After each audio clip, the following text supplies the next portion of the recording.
he looks much more healthier than when he was the president of USA. सबसे ज्यादा healthy आज है, सबसे ज्यादा एक्टिव आज है, राइट? तो अब सवाल है कि आज जब आप घर जाएंगे, स्टेप बाय स्टेप क्या करना है?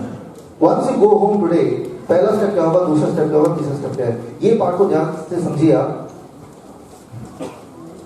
Step 1, diagnosis. सबसे पहले कि आप बीमार है या नहीं है, राइट? क्विकली मैं आपको ये डायग्नोसिस के बाद ट्रीटमेंट पे ले जाऊंगा।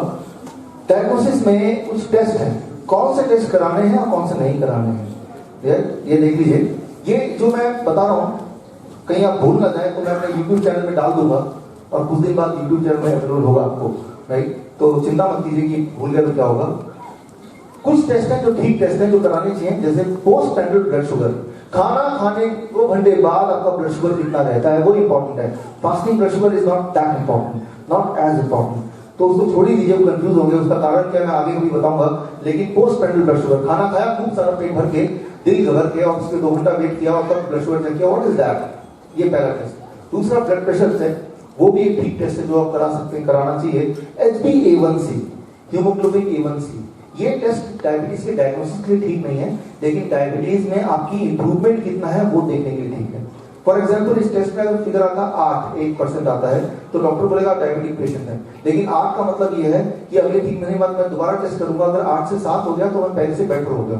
रिलेटिव टेस्ट है ये, रिलेटिव, ये अप्रूव टेस्ट नहीं है, ये रिलेटिव अपनी परफॉर्मेंस को अपने से कंपेयर करने के लिए, समझिए इसको, डायग्नोसिस के लिए नहीं, राइट? कोई 10 वाला भी हो सकता है जिसकी 10 आई लेकिन वो डायबिटीज पेशेंट नहीं भी हो तब भी 10 आ सकता है। किसी का 5 आ रहा है लेकिन डायबिटीज पेशेंट है तब भी 5 आ सकता है। तो ये सिर्फ अपना परफॉर्मेंस पिछले हर 3 महीने में एक बार करना होता है, क्योंकि हमारी जो रेड ब्लड सेल उसकी आयु लगभग इतनी होती है 3 महीने के बराबर। तो ये एक अच्छा टेस्ट है। क्रेटिनाइन टेस्ट, किडनी वालों को एक ही टेस्ट करवाना है, creatinine test. Again creatinine test की हालत जो है वो HbA1c की तरह है कि पिछली बार से वो कम है क्या, that is the criteria, right? वो 2 ही होगा, कोई मैं क्यों वो 2.5 हो गया, 3 हो गया तो मैं खराब हूं, वो नहीं। पिछली बार से कम है या उतना है तो ठीक है, राइट? एक वेट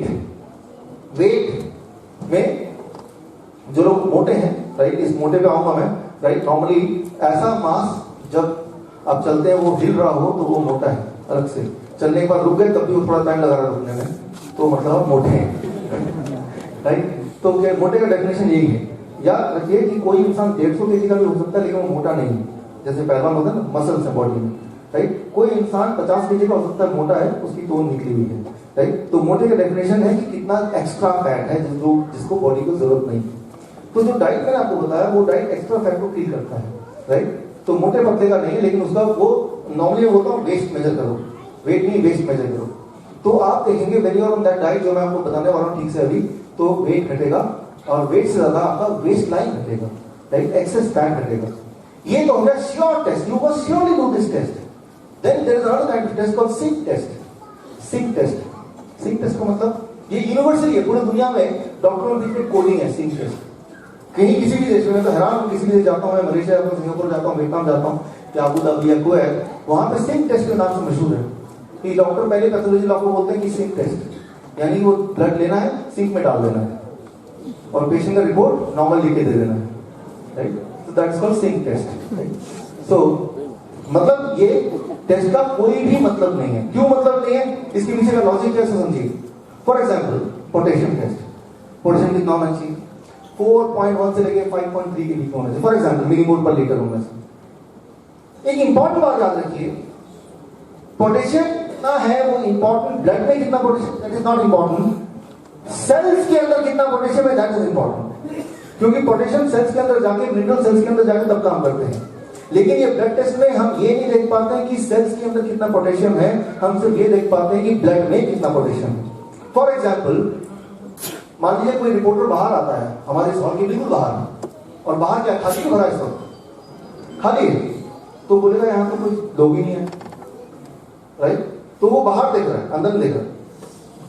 बाहर आता देखता है कि बहुत भीड़ है, तो बोलेगा कि भाई हॉल के अंदर लोगों हो सब भीड़ हो, अगर है तो 2 कारण हो सकते हैं, या तो दरवाजा नहीं खुला तो भीड़ है, या कोई है ही नहीं, राइट? या तो अगेन लेट मी कम, अगर दरवाजा नहीं खुला तो भीड़ है, नंबर 1, या फिर लोग अंदर बैठ गए और जगह नहीं तो भीड़ है, दोनों कैसे भीड़ हो सकती है ना, राइट? तो बाहर की भीड़ को देख के आप जज नहीं कर सकते कि अंदर का हाल क्या है, दोनों केस में भीड़ हो सकती है बाहर। तो जो पोटेशियम टेस्ट है, कैल्शियम टेस्ट है, मिनरल टेस्ट है, विटामिन सी टेस्ट है, वो बाहर का हाल बता रहा है, जबकि व्हाट इज इंपॉर्टेंट इज अंदर का हाल क्या है, उसका कोई खास टेस्ट है नहीं अभी, राइट। तो ये सारे टेस्ट मीनिंगलेस टेस्ट है, इससे कुछ नहीं मिलने वाला। तो ये सारे टेस्ट पैसा, इस टेस्ट का सिर्फ फायदा उन्हीं को हो सकता है जो टेस्ट कर रहे हैं आपके लिए, आपको नहीं फायदा होगा उसका, राइट। सो मैं आपको थोड़ा और समझा देता हूँ। फॉर एग्जाम्पल, कई बार कुछ लोग बात करते हैं कितना हमें एक दिन में कार्बोहाइड्रेट खाना चाहिए, कितना हमें पोटेशियम खाना चाहिए, कितना विटामिन सी लेना चाहिए, इस टर्म्स में कुछ लोग बात करते हैं। इसको जरा समझने की कोशिश कीजिए। तो एजेंसी है, यूके का है RDA, right, recommended daily allowance, right, और यूएसए का RDI, recommended daily intake, right. अब दोनों में देखिए, यूके वाला बोलता है विटामिन डी हर एक का 5 होना चाहिए, यूएस वाला बोलता है 10 होना चाहिए। विटामिन B12 यूके वाला बोलता है 2.5 होना चाहिए, जबकि यूएस वाला उसका 2-3 गुना 6 होना चाहिए। फॉलिक एसिड यूके वाला बोलता है 200 होना चाहिए, जबकि यूएस वाला बोलता है 400 होना चाहिए, राइट। अब आप अंडरस्टैंड कीजिए, क्रोमियम यूके वाला बोलता है 40 होना चाहिए, आपका 40 ही है, पर गलती से आप यूएस के डॉक्टर पास चले गए, वो बोलेगा आपको तो लो क्रोमियम है, आपको तो डायबिटीज का डर है, आपको तो हाइपोग्लाइसेमिया हो सकता है, राइट। आपको क्रोमियम बढ़ाओ, आपने बड़ी मुश्किल से बढ़ा के 120 कर लिया, बट गलती से इस बार आपका अपॉइंटमेंट यूके वाले पास सोचे, अरे बाप रे आपको तो डेंजरसली हाई है, हाई में किडनी फेलियर होता है, लिवर फेलियर होता है, आप तो घटाओ, right. So try to understand, ये दो इंपॉर्टेंट एजेंसी जिनको रेफर करती है पूरी दुनिया, लेकिन दोनों में आपस में कितना कॉन्ट्रडिक्शन है, कैन यू सी दैट? तो व्हेन यू टॉक अबाउट कि कितना परसेंटेज मुझे कैल्शियम चाहिए, कितना परसेंटेज मुझे कार्बोहाइड्रेट चाहिए, that is totally meaningless, right. That is having no meaning. The only meaning is it is having some business meaning. अगर आपका कोई प्रोडक्ट है, आप उसको बेचना चाहते हैं, राइट, तो आप बोलेंगे मेरे प्रोडक्ट, मेरे में इतना न्यूट्रिशन, जैसे एमबीए के लोग बोलते हैं, डेवलप के लोग बोलते हैं, तो उनके लिए मीनिंगफुल, आपके लिए नहीं है। बिजनेस के लिए ठीक है, लेकिन एक्चुअली बॉडी के लिए ठीक नहीं है। सो अब आता है डायग्नोसिस की बात कर रहे हैं हम। स्टेप 1, डायबिटीज की डायग्नोसिस। देखिए डायग्नोसिस के अगर पैरामीटर देखते हैं, 1979 से पहले वो 280 से ऊपर किसी का ब्लड शुगर होता था तो उसको डायबिटीज बोलते थे। फिर 1979 में 200 हो गया, 97 में 126 हो गया, 2003 में ये 100 हो गया, और 2010 के बाद तो ये 3-4 क्राइटेरिया हो गया, मतलब 3-4 जाल है, इसमें नहीं फंसेगा तो उसमें फंसेगा, उसमें नहीं फंसेगा तो उसमें फंस जाएगा, राइट। तो वही पेशेंट डायबिटिक पेशेंट नहीं है जो जाके टेस्ट नहीं करा रहा है, जो टेस्ट करा रहा है किसी न किसी जाल में तो फंसना ही है उसको, राइट। तो इतने सारे पैरामीटर है, which parameter you have to focus, कौन सा पैरामीटर आप माने, टाइम कम है, शॉर्ट में बता रहा हूं। ये जो पैरामीटर है 1997 ऑनवर्ड्स, इस पैरामीटर का कोई बेसिस नहीं है, मींस इसका जो बैकग्राउंड एविडेंस है वो नहीं है, एजम्पशन बेस्ड पैरामीटर्स हैं, इसको छोड़ दीजिए। सिर्फ जो एविडेंस बेस्ड पैरामीटर 1979 वाला है 200, लेकिन जरा ये वो 200 क्यों है, 201 क्यों नहीं है, 199 क्यों नहीं है? क्योंकि 200 एक ऐसा नंबर है जो सबको याद रहेगा। एक्चुअल जो नंबर अगर मेडिकल जर्नल जाकर देखेंगे वो 200 ना होकर वो 227 था, यानी कि 227 से कम वाले नॉर्मल, ज्यादा वाले diabetes patient according to national institute of diabetes 1982। But 227 is not the number which you can memorise, right. लेकिन 227 तब जब आप खून का ड्रॉप देंगे लैब में, लेकिन आप जब लैब में खून देते हैं कहां से चेक करते हैं, यहां से ना, घर में जब चेक करते हैं कहां से करते हैं? जब भी आप फिंगर से चेक करेंगे तो ब्लड शुगर आपका 10% ज्यादा आएगा, तो 10% ज्यादा कर दीजिए 227 का, दैट मीन्स 250, यानी कि पेट भर के खाया, 2 घंटे बाद ब्लड शुगर चेक किया, आप दवा नहीं ले रहे, फॉर एग्जाम्पल फिर आपका 250 से नीचे आ रहा है, तो you are not a diabetes patient, आप डायबिटीज पेशेंट है ही नहीं, आप तो ऐसे ही परेशान हो रहे, right. So you are not a diabetes patient. तो जो फिगर है वो 250 का याद रखना है। बीपी में स्टोरी वही है, 1997 से पहले अगर पूछे कि बीपी कितना होना चाहिए तो तब बोलते थे 160/100, उसके बाद शुरू कर दिया 140/90, अभी कितना 120/80। कुछ महीनों में देखेंगे by the end of this year वो 115/75 हो जाएगा, और तब सिर्फ वही आदमी हेल्दी माना जाएगा जिसका अपना बीपी नहीं चेक कर रहा है। जो भी बीपी चेक कराएगा वो हाई बीपी का पेशेंट ही है,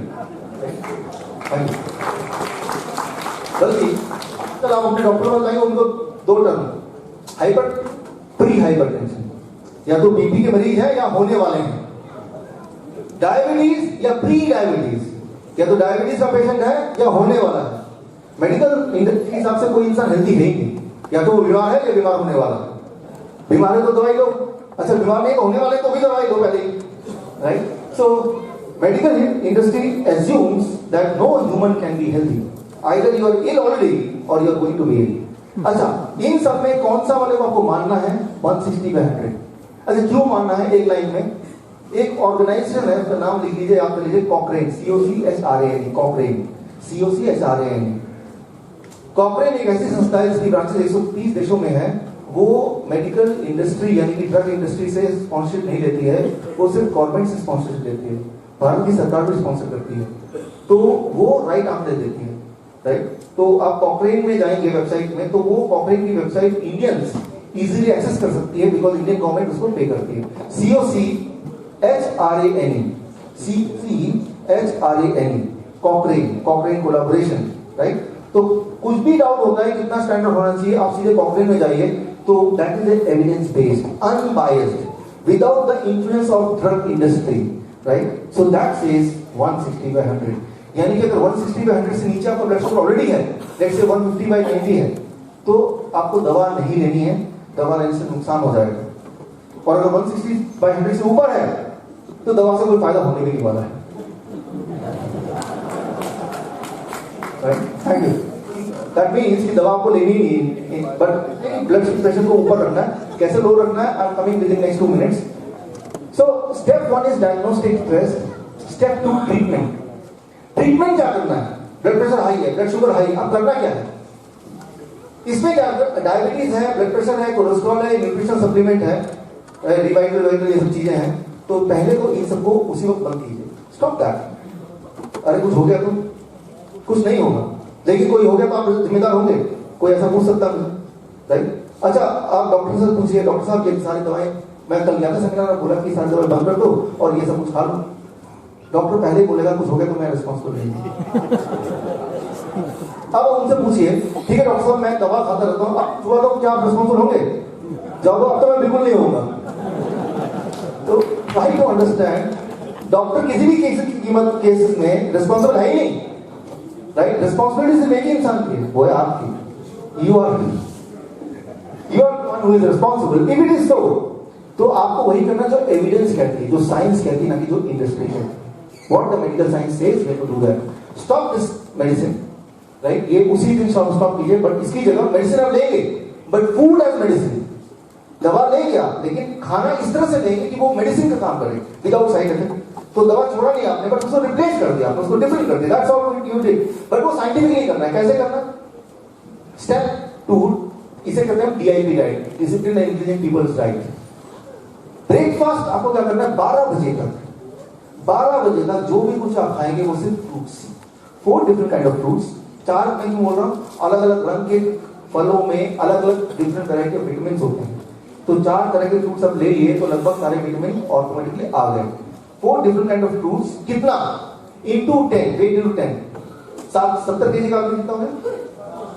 अगर आप 70 kg का आदमी हैं तो 12 बजे से पहले 700 ग्राम फल पेट में होना चाहिए।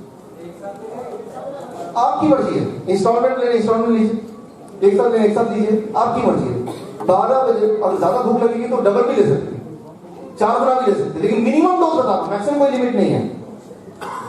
जूस वो ले सकते, डायबिटीज की दवाइयां नहीं ले रहे हैं वो जूस ले सकते हैं, और जो डायबिटीज की दवा ले रहे हैं वो 1 महीना बिना जूस के काम चलाएं फिर जूस ले सकते हैं, राइट। और मैं डिटेल बताऊंगा, बट ये कि बेटर है कि जूस के बिना लें, लेकिन कई बार होता है हम आलसी हैं, कौन चबा चबा खाएगा, तो जूस ले लेते हैं।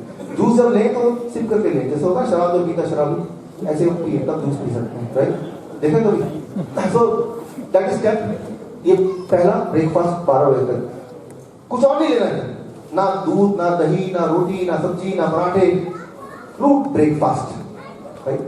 ना चाय, कुछ भी नहीं। लंच जब भी आप करेंगे, प्लेट 1, प्लेट 2। प्लेट 2 में आप वो सारा खाना डालेंगे जो आपका फेवरेट फूड है, राजमा, चावल, chole bhature, right.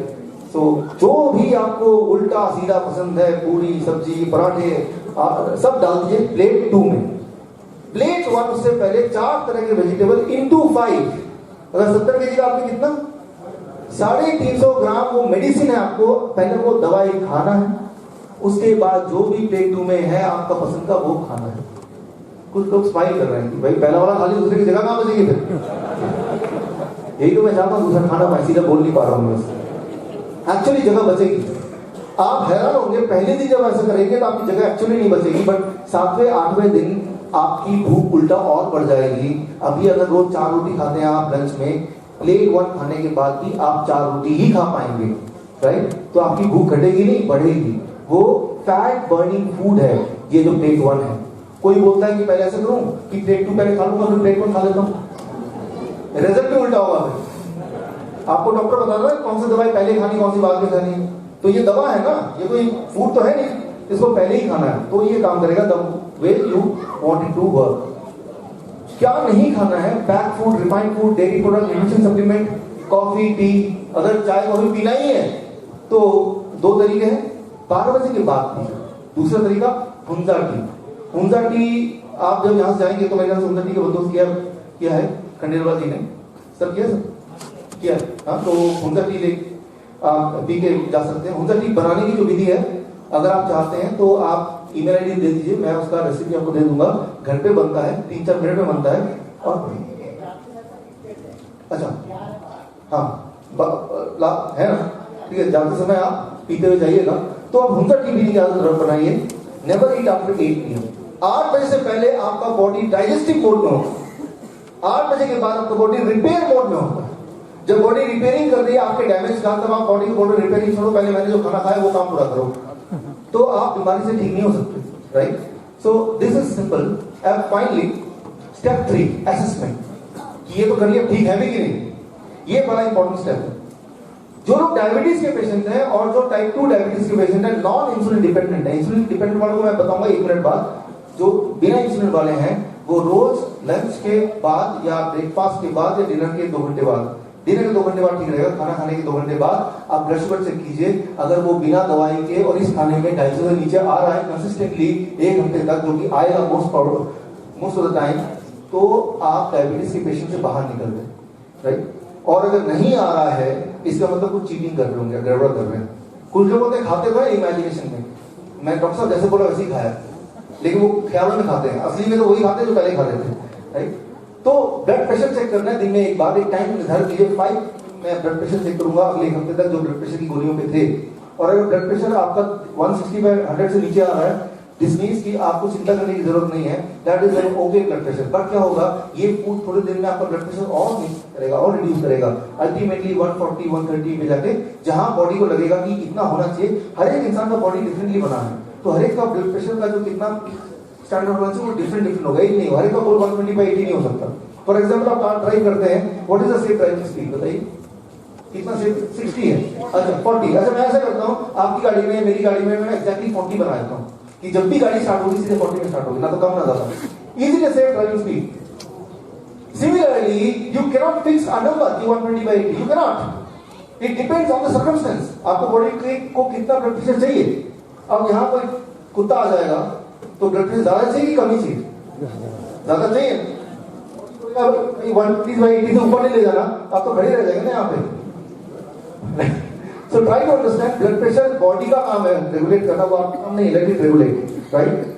Similarly HbA1c मैंने आपको बताया कि पहले से बेटर होगा या पहले जितना होगा तो काम चल जाएगा। पहले 3 महीने पहले 8 था, आज भी 8 है तो काम चल जाएगा। 8 का 9 हो गया तो चिंता की विषय है, इसका मतलब आपने इस 3 महीने में ठीक से बॉडी का देखभाल नहीं किया। वेट, जो लोग मोटे हैं, मोटे का डेफिनेशन मैंने बता दिया, वो लोग जब इस तरह की डाइट में रहेंगे 1 महीने में उनका 5 to 10% वेट तब तक घटता रहेगा जब तक कि एक्सेस फैट उनका खत्म नहीं हो जाएगा, जिसको फैट को खत्म करने में बॉडी को 2 या 3 महीना लग सकता है, राइट? सो इंसुलिन डिपेंडेंट पेशेंट, ये बहुत इंपॉर्टेंट है इंसुलिन वाले में। इंसुलिन डिपेंडेंट पेशेंट मैंने आपको बताया, हर 100 में से कितने लोग ऐसे इंसुलिन वालों में से जो 100 में से जो लोग इंसुलिन की वजह से डेथ होती? 7%, राइट? इंसुलिन के इफेक्ट से हाइपोग्लाइसेमिक स्टेज से डेथ होती है। तो इंसुलिन डिपेंडेंट ये have to be really careful, और केयरफुल होने के लिए आपको याद रहे मैंने सिंपल फॉर्मूला बनाया, केयर, CARE। जब भी आप इंसुलिन लेंगे, टेपर करेंगे, तो आप CARE फॉर्मूला यूज करेंगे, तो कभी भी हाइपोग्लाइसेमिया नहीं होगा, इंसुलिन का साइड इफेक्ट कम होगा, और अगर 2-4 दिन में नहीं तो 1 महीने के अंदर, 2 महीने के अंदर इंसुलिन से छुट्टी भी मिल जाएगी, राइट? अगर आप CARE को फॉलो करेंगे। सबसे पहले C, कैलकुलेशन, कितना इंसुलिन लेना है मुझे, that is the most important thing. ये डिसाइड करना वो डॉक्टर डिसाइड नहीं कर सकता, वो आप डिसाइड कर सकते हैं। तो वो लोग जो इंसुलिन ऑलरेडी ले रहे हैं उनके लिए, जो तो ले नहीं रहे हैं उनको तो लेने की जरूरत नहीं है, ना सोचने की जरूरत है, वो सीधे डाइट पे आ जाएंगे। मैंने बताया diabetes type 2 without non insulin dependent, जो इंसुलिन ले रहे हैं उनको क्या करना है, कितना लेना है। जैसे ही वो इस डाइट पे आने की सोचेंगे, जैसे कल से आप इस डाइट में आएंगे for example, right, any insulin dependent patient यहाँ, आप कितना इंसुलिन लेते हैं फॉर एग्जाम्पल, कितना 40 लेते हैं, राइट। 40 कितनी उम्र है आपकी, 60, राइट। अब देखिए मान लीजिए इंसुलिन लेते हैं, 60 उम्र है, तो कल से आपने प्लान किया कि you want to be on this diet, we call it DIP diet. तो कल से आपके बॉडी की इंसुलिन इंटेक डिफरेंट होगी। कितनी, अगर आप 40 ही लेते रहेंगे तो वो हाइपोग्लाइसेमिक हो जाएगा, यू मे बी डेड, क्योंकि जो डाइट ले रहे हैं वो डाइट अपना इंसुलिन बनाता है अबाउट 30, तो डिफरेंस कितना होगा 10। तो यानी कि आपको 10 लेना पड़ेगा, ना कि 40। बट वो 10 लेना है या 15 लेना है या 9 लेना, वो कैसे पता चलेगा? There is a small calculation, right, that calculation like this, age by 3 plus patients insulin present insulin by 4 divide by 2, right. For example patient मान लीजिए 30 साल का उम्र का है और इंसुलिन 60 लेता है, राइट। सो 30 बाय 3 60/, तो पहले 60 लेता था, आप कितना लेगा ये करके 12.5। क्लियर है फॉर्मूला? सो पेशेंट का जो एज है और पेशेंट प्रेजेंटली कितना इंसुलिन ले रहा है, इस फॉर्मूले में डालेंगे और एक नंबर आएगा। यानी कि आप उम्मीद करेंगे कि कल से जब मैं इस डाइट पे रहूंगी, इंस्टेड ऑफ टेकिंग 60 यूनिट, मुझे 12-15 यूनिट से मेरा काम चलने वाला है, क्योंकि बाकी अमाउंट ऑफ इंसुलिन तो बॉडी बना रही, बिकॉज आप एक स्पेशल डाइट पे हैं। क्लियर? अच्छा, अब वो जो 12 या 13 इंसुलिन इस केस में आया, ये कैसे लेना है, हाउ टू टेक इट, कैसे डिस्ट्रीब्यूट करना है, उसके लिए सी के बाद क्या था, ए, एडजस्टमेंट। 50% इज लैक्टस, 50% वो है जो लॉन्ग एक्टिंग है और 50% शॉर्ट एक्टिंग, यानी कि 12.5 था, 12 मान लीजिए, तो कितना लैक्टस होना चाहिए, 6। तो लैक्टस नॉर्मली रात को लेना है, जो पूरे होल नाइट काम करे। और जो लोग लैक्टस वगैरह ऐसा डिस्ट्रीब्यूट नहीं तो मिक्स लेते हैं, वो तो 12 मिक्स करना है और उसको अकॉर्डिंगली लेना है। कैसे लेना है बता दूंगा, लेकिन एडजस्टमेंट ये करना है। जो लोग लॉन्ग एक्टिंग शॉर्ट एक्टिंग लेते हैं, तो लॉन्ग एक्टिंग आधा, शॉर्ट एक्टिंग आधा, लॉन्ग एक्टिंग वाला रात को, शॉर्ट एक्टिंग वाला पूरे दिन भर में। अब आर रेंज, जो लोग इंसुलिन डिपेंडेंट है उनका रेंज होना चाहिए 150 से कम नहीं जाए और 300 से अधिक नहीं जाए, right. This is the safe range for insulin dependent patient. ये रेंज क्यों आया, कैसे आया, टाइम होता तो मैं बताता, लेकिन फिलहाल आपको दिमाग में रखना है 150 से नीचे नहीं जाना चाहिए और 300 से ऊपर ना जाए। और जब इस एडजस्टमेंट फॉर्मूले को लगाएंगे तो इसके आसपास ही रहेगा। उसके लिए आपको ई को यूज करना पड़ेगा, इवैल्यूएशन। दिन में 4 बार इंसुलिन डिपेंडेंट पेशेंट को अपना ब्लड शुगर मेजर करना है और तभी इंसुलिन लेना है। मैं कई पेशेंट से मिलता हूं इंसुलिन डिपेंडेंट, वो मेजर ही नहीं करते ब्लड शुगर, कई महीने हो गए, बस डॉक्टर ने फिगर दे दिया, सुबह 15 शाम को 15 बोल लिए जा रहे हैं। वो इतना खतरनाक होता है, किसी दिन वो सोएंगे उठेंगे नहीं, और ऐसा होता है, ऐसा होता है। कभी भी इंसुलिन लेना है, फिलहाल तो कुछ दिन बाद जरूरत ही नहीं पड़ेगी, जो लोग इस फॉर्मूले को अप्लाई करेंगे। इंसुलिन लेना तो पहले ब्लड शुगर चेक कीजिए, कोई बोलता है मेरा समय नहीं तो इंसुलिन भी मत लीजिए। फिर high blood sugar is not as dangerous as low blood sugar, try to understand. Low blood sugar से कोमा हो सकता है, डेथ हो सकता है, हाई ब्लड शुगर से फिर भी इंसान जिंदा रह सकता है, राइट। तो अगर आप इंसुलिन लेते हैं तो आदत बनाइए कि पहले आप ब्लड शुगर मेजर करेंगे तो ही इंसुलिन लेंगे। 4 बार, एक बार भी नहीं, 4 बार, राइट। फास्टिंग, खाना खाने, ब्रेकफास्ट के 2 घंटे बाद, लंच के 2 घंटे बाद, डिनर के 2 घंटे बाद। अरे इतना टाइम किसके पास है, मैं भी जानता हूँ इतना टाइम किसके पास नहीं है, तभी तो मैं बोलता हूँ don't be insulin dependent, need not to be insulin dependent. When you are on this food, within 1 month or 2 months, you will be free from insulin. And many people have already done it. कितने लोगों ने किया ऐसा? है? कुछ लोग आपने भी किया? शनिवार जी प्लीज कर यहाँ पे अरुण आइए बस मैं इंटरेस्टिंग केस बताता हूँ, सिर्फ 1 मिनट आपका लेंगे। जैसे आज आप बैठे, 8 जनवरी में अरुण जी आप हमारे इसी सेमिनार में आए थे, ऐसे एक और सेमिनार में जनवरी में, राइट, क्योंकि हम एक दूसरे को काफी समय से जानते हैं। तब इन्होंने अपने बहन का, आपकी उमा जी आई कहाँ बैठे, वहां बैठे ना, और आप बताइए उस दिन की कंडीशन थी और उस दिन के बाद जो आप कल से करने वाले हैं इन्होंने किया और आज की कंडीशन। नमस्कार, ये मेरी सिस्टर है उमा अरोड़ा। इनकी नवंबर में तबीयत खराब हो गई अचानक और इनको एक्शन पार्क हॉस्पिटल में हमने एडमिट किया। उन्होंने आईसीयू में 10-12 दिन रखने के बाद में इनको किडनी फेलियर पेशेंट डिक्लेयर कर दिया और इनका डायलिसिस शुरू कर दिया ट्वाइस अ वीक। और इनका डायलिसिस और इनका उन्होंने पोटेशियम और ये सब कुछ बहुत ज्यादा हाई बता के हमें डराया। तो क्योंकि मैं डॉक्टर साहब ने पहले ही मुझे ठीक किया है तो मैं डॉक्टर साहब के पास पहुंचा, मैंने कहा जी आप ऐसे ऐसे करके इस केस को देख लें, और इन्होंने केस ले लिया। इन्होंने कॉन्फिडेंटली, पिछले सेमिनार 8 जनवरी में हम मिले थे, 9 तारीख को हम इनके फरीदाबाद पहुंचे, इन्होंने केस स्टडी किया और इन्होंने कहा कल का डायलिसिस यानी 10 को जो था डायलिसिस वो लास्ट डायलिसिस होगा, और ये बात इनकी बिल्कुल 100% सही निकली। 10 जनवरी के बाद इनका कोई डायलिसिस नहीं हुआ। इनकी मैं डॉक्टर लाल पैथलैब से टीम को, इनका क्रेटिनिन लेवल जो 6 पे था वो घटते घटते 4.5 पे आ गया, सारे पैरामीटर्स नॉर्मल होने लग गए। ये 30 इंसुलिन पे थी 10 फरवरी तक, और आज ये पिछले 8 दिन से बिना इंसुलिन के हैं। इनकी सारी शुगर और ब्लड प्रेशर और इनकी सारी ओरल मेडिकेशन डॉक्टर साहब से मिलने के बाद 10 जनवरी को ही हमने बंद कर दी थी, और आज ये पिछले 25 दिन से बिना किसी दवाई के हैं, and she is recovering and she is totally out of danger. मैं डॉक्टर साहब का बहुत आभारी हूँ। और इससे पहले मैं अपना भी बता दूं कि मेरे को 2 हार्ट अटैक हो चुके, मैं 5 कैरी स्टेंट्स कैरी कर रहा हूँ, और मेरे 2 ऑपरेशन हुए। मैं योगा करता हूँ, एक्सरसाइज करता हूँ, और सारी टाइम से दवाइयाँ खाता था और बीमार होता जा रहा था। डॉक्टर साहब की वीडियो देखने का मौका मिला मुझे यूट्यूब के ऊपर।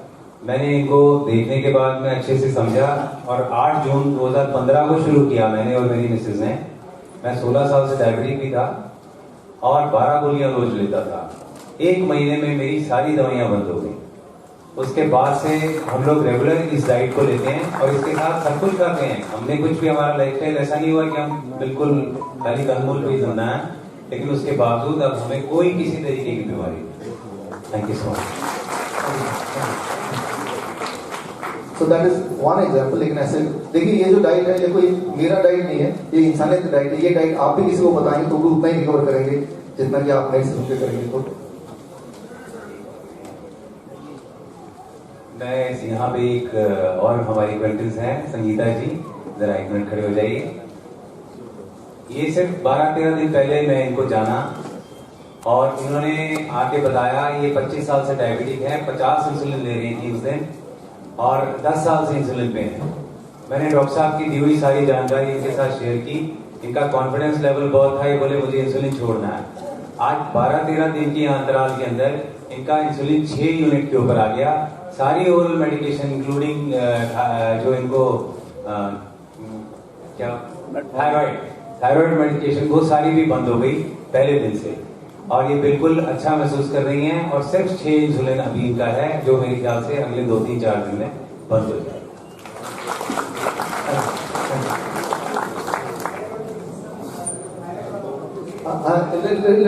आप क्वेश्चन आंसर पूरा पूछ सकते हैं। अगला 2-3 मिनट में मैं इसको फिनिश करने वाला हूँ। Then you can ask question answer round. देखिए, यहाँ पे हम इंसुलिन डिपेंडेंट पेशेंट्स पे हैं, उनको कुछ केयर समथिंग वेरी इंपॉर्टेंट। नहीं तो कई बार इमरजेंसी हो जाता है, लगभग वंस अ मंथ। मैं आपको एक केस स्टडी बताता हूँ अगले 1 मिनट में। मान लीजिए 2 दोस्त हैं, एक का नाम है जय, एक का नाम है वीरू, और दोनों इंसुलिन डिपेंडेंट पेशेंट हैं, और दोनों का रात का सोने से पहले का ब्लड शुगर है 200, और दोनों ने 10 यूनिट इंसुलिन लिया, और सुबह जब दोनों ने चेक किया तो आया 270। अक्सर आपने देखा कि सुबह का जो नंबर है वो ज्यादा होता है इन कंपेरिजन टू रात का, राइट? क्योंकि जब सुबह होती है तो हमारा लीवर थोड़ा शुगर छोड़ता है, तो ब्लड शुगर बढ़ सकता है। अब जय वीरू सोचते हैं कि ब्लड शुगर सुबह 200 आना चाहिए, तो उसके लिए क्या करना पड़ेगा? इंसुलिन की मात्रा बढ़ानी पड़ेगी या घटानी पड़ेगी?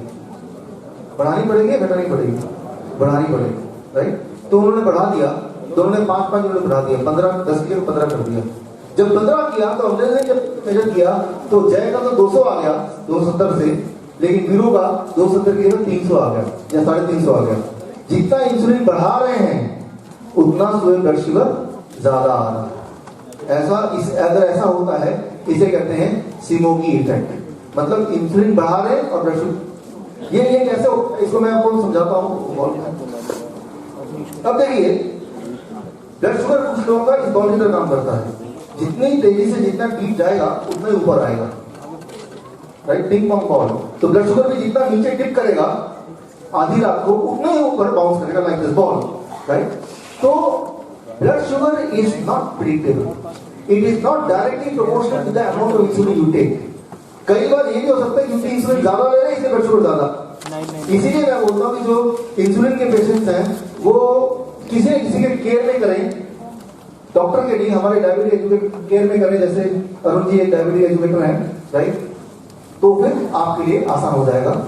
तो डायबिटीज एजुकेटर सक्सेस स्टोरी हमारी बुक है, ये ई बुक मैं आपको मेल कर दूंगा। इसमें हमारे डायबिटीज एजुकेटर्स के पूरे फोन नंबर्स हैं, पूरे जो दिल्ली में अलग अलग जगह पे अलग अलग शहरों में हैं, तो उससे and most of them are right. वो कोई प्रोफेशन नहीं होगा, जैसे मेरा कोई प्रोफेशन नहीं, प्रोफेशन है जब मैं इंडिया से बाहर जाता हूँ, इंडिया के अंदर ये सोशल है, राइट। मैं आपको मिलाना चाहता हूँ महेश जी, आप जाइए।